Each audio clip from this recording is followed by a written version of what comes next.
Hi guys. Today I wanted to talk a bit about victim mentality and what it basically looks like. We already discussed it a lot, but today I wanted to discuss one different aspect of it.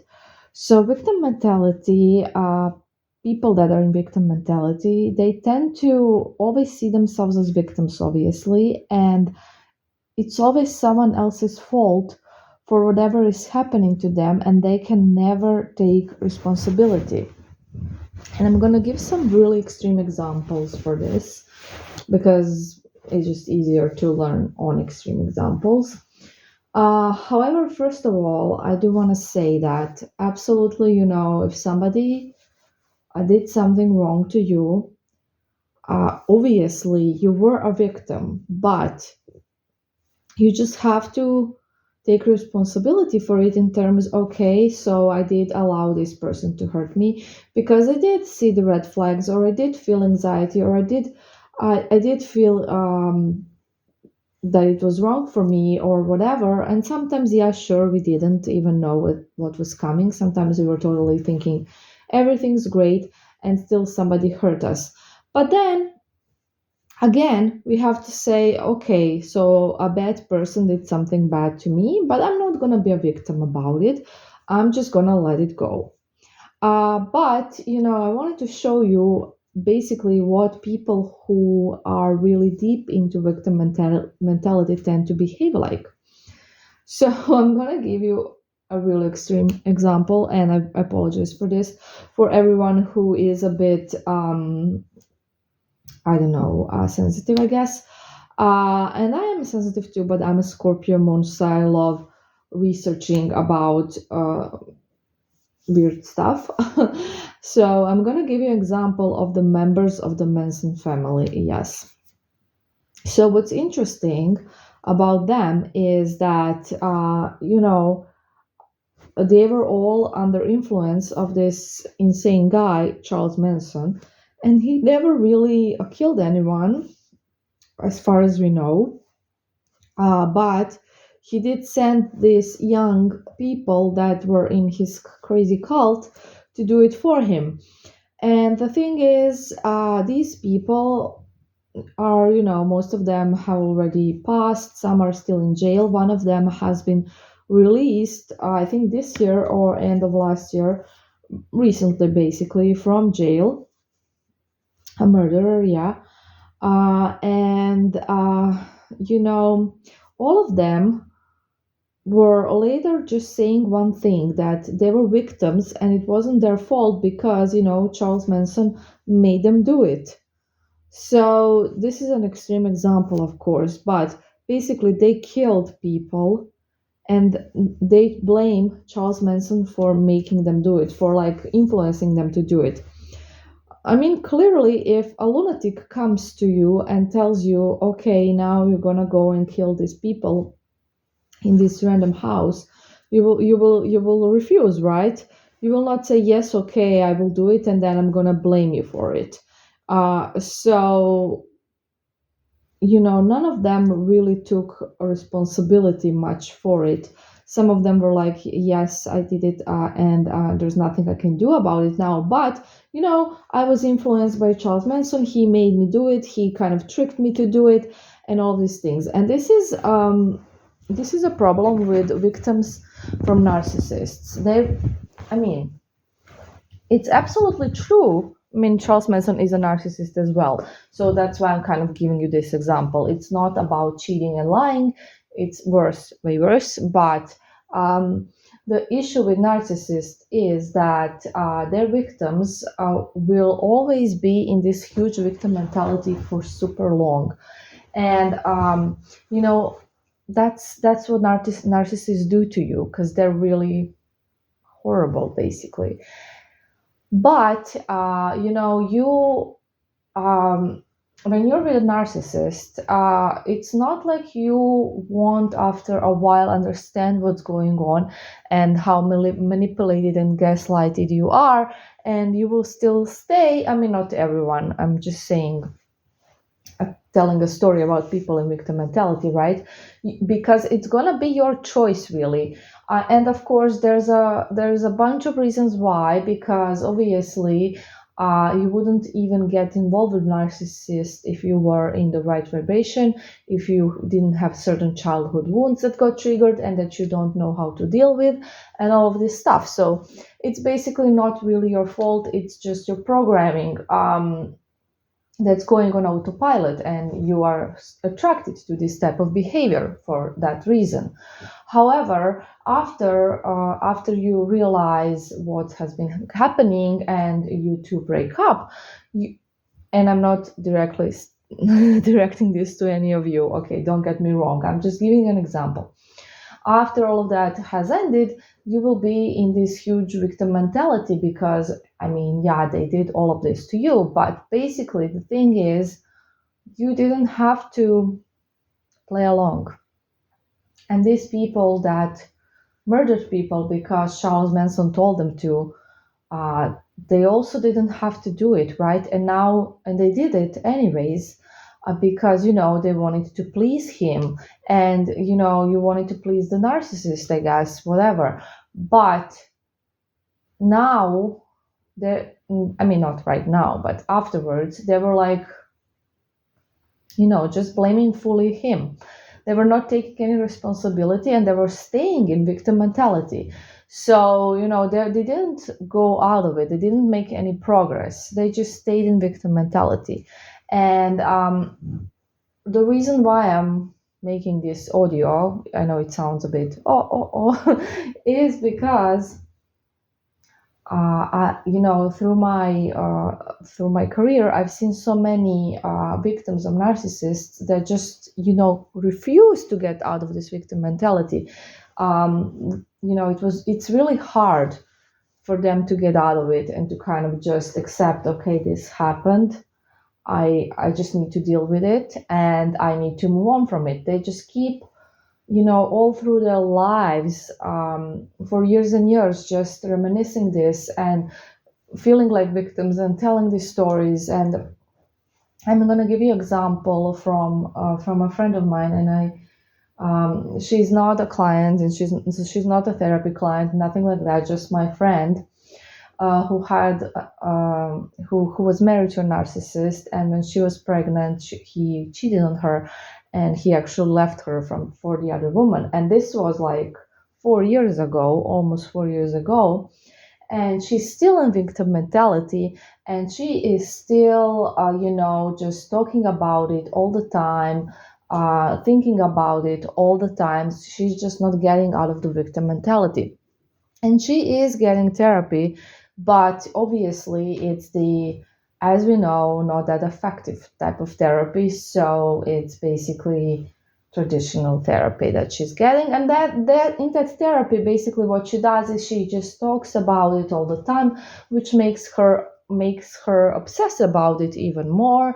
And it's just not moving anywhere for her. And that's very unfortunate, because 4 years is a long time. And the reason why I'm making this audio is, no matter how horrible something that happened to you was, you have to stop being the victim. Even if if you are a victim, even if you're fully a victim, you did not just play along for some reason, or none of this happened, and it was like truly, like you were truly a victim. When I was a child, I never told you this, I was almost murdered. And, of course, it traumatizes you. This was during the war, by the way. And, but I don't even, I don't even associate myself with someone who was almost murdered ever, because I just, obviously worked on myself a lot, and I'm not in victim mentality for the most part. Of course, sometimes when something bad happens, as everyone else, for a day, I'll go there and then I'll go out. So the point is that, of course, if something bad happens, you will be hurt, and it will be a process, but the thing is, you just need to do your best to get out of it. Don't stay there. Don't stay there for 4 years. Don't stay there for your whole life, because your life is not going to be pleasant if you're going to be in victim mentality. And life is not supposed to be, horrible, and for you to only have horrible, awful thoughts and feel like this victim and all of those things. So this is why I emphasize working on yourself and not being a victim. It's really, really important. Okay, the second thing I want to talk about, I just, I don't know, like an hour ago, got a question from one client. Um, okay, let me just find it, sorry.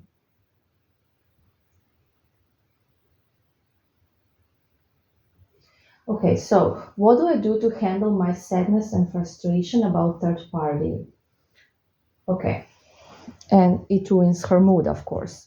Yes, like it's really hard to deal when your ex, or how I call it, your target, or should I say my target, when the target has a third party.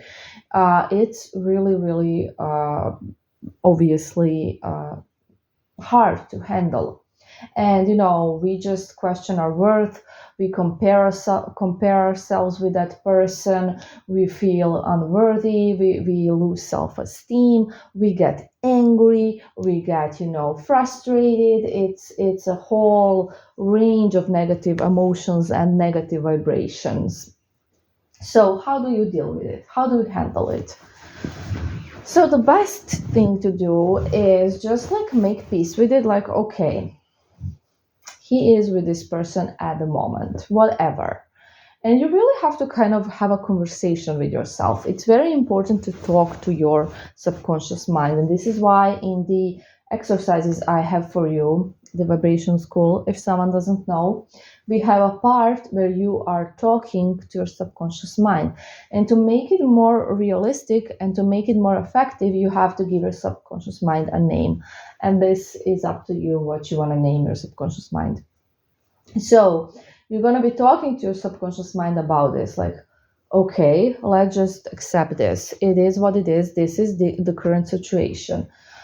This third party is irrelevant, and I'm not going to give this third party any energy. And I always tell you guys, like, to not give energy to the third party, because what you're doing, and this is normal, again, not blaming anyone, this is how brain works.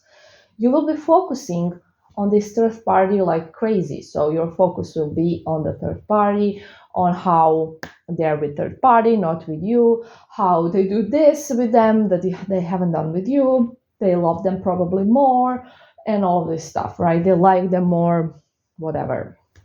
This is not good for your mental health, obviously.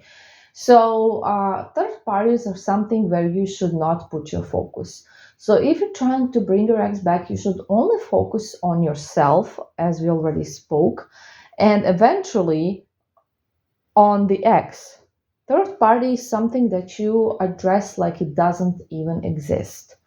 So that's the best. Because what you give energy to, where you put your focus, that thing will grow. And when it grows, it becomes an obsession. It becomes worse and worse and worse, and then you are obsessing over this third party all of a sudden, and they're always in your head. And we don't want to have third parties in our head. Like, why would we want to have third parties in our head? It's uncomfortable. So yeah, how do you handle your sadness and frustration? You just tell yourself this third party will soon be gone, and I'm not going to give any energy to this meaningless person. So this person has to become meaningless. You're right now putting this third party on a pedestal because you're acting like it's so important, such an important person, because they have something that you want. But that is just at the moment. So just be smart about this. Talk to your subconscious in a smart way. Explain to yourself, your subconscious mind, right? Explain that this person is irrelevant and we don't want to even think about this person because they're nobody. And and also, a good method is to tell yourself that they are with them at this moment just because they're lonely without you, so they needed to take someone so to get their mind off of you. And this actually often is the case. Honestly, it often is the case because a lot of people can't handle breakups, and then what they do is they just fly into new relationships right away to forget about their ex, to not have to deal with emotions from the breakup, to not have to think about the ex, to not be tempted to go back to the ex, whatever the case is. This is why nobody who is healthy and who doesn't really feel hurt by a breakup will deal like this with a breakup. I think it's way healthier to cry it out, to give yourself time and space, to work on yourself, to become a bit better person, and then to start, dating or, whatever you want to do, obviously. And the most unhealthy thing is to just run into another relationship. Yeah, sometimes it does happen that you just meet that special someone and it was meant to happen in that way. Absolutely. But it's pretty rare, and usually people do it so they don't have to deal with their own emotions, so they don't have to deal with pain. So explain to your subconscious that your ex is with this new person just because they're too weak to deal with the pain, and you're way stronger because you're dealing with it. And that's honestly the truth. You are, because the weakest will just go from one relationship to another, because think about it, how healthy can that be? And this is a true fact, and I'm not making this up. Usually this is the case, and I just want you to be aware of that. So just try to explain to yourself in a logical way, and the sadness will diminish. Hope this helps. Bye.